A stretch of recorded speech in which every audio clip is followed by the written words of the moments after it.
দ্বিতীয় শ্রেণীর শিক্ষার্থী বন্ধুরা, আজ আমি তোমাদের প্রাথমিক গণিত বইয়ের ৬৩ পৃষ্ঠার যোগ সম্পর্কিত সমস্যার ১ নং সমস্যার সমাধান করব।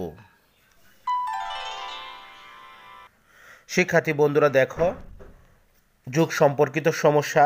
প্রশ্ন ১, শিমু এক মাসে একটি গল্পের বইয়ের ১৫৪ পৃষ্ঠা পড়ে, পরের মাসে ২৭৫ পৃষ্ঠা পড়ে, সে ২ মাসে মোট কত পৃষ্ঠা পড়েছে? প্রশ্নটি আমি আবারও পড়ছি। শিমু এক মাসে একটি গল্পের বইয়ের ১৫৪ পৃষ্ঠা পড়ে, পরের মাসে ২৭৫ পৃষ্ঠা পড়ে, সে ২ মাসে মোট কত পৃষ্ঠা পড়েছে? তো শিক্ষার্থী বন্ধুরা, প্রশ্নটি সমাধান করার জন্য প্রথমে আমাদের লিখতে হবে শিমু এক মাসে পড়ে ১৫৪ পৃষ্ঠা, পরের মাসে পড়ে ২৭৫ পৃষ্ঠা,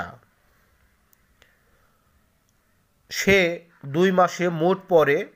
শিক্ষার্থী বন্ধুরা, কত পৃষ্ঠা এটা বের করার জন্য আমাদের ১৫৪ এবং ২৭৫ যোগ করতে হবে। তো ১৫৪ এবং ২৭৫ যোগ করতে গেলে প্রথমে আমরা এককের গড় যোগ করব। শিক্ষার্থী বন্ধুরা, ১৫৪ এবং ২৭৫-এর এককের গড়ে দেখো রয়েছে ৪ এবং ৫। ৪ এবং ৫ যোগ করলে হবে ৯। দশকের ঘরে রয়েছে, অর্থাৎ দশকের স্থানের ঘরে রয়েছে শিক্ষার্থী বন্ধুরা দেখো ৫ এবং ৭। ৫ এবং ৭ যোগ করলে হয় ১২। আমরা ১২-র ২ লিখব, হাতে থাকবে, বাম পাশের যে অঙ্কটি রয়েছে সেটা আমাদের হাতে থাকবে। তো ১ হাতে থাকবে, সে ১ আমরা শতকের ঘরে নিয়ে যোগ করব। দেখো শতকের ঘরে রয়েছে ১ এবং ২।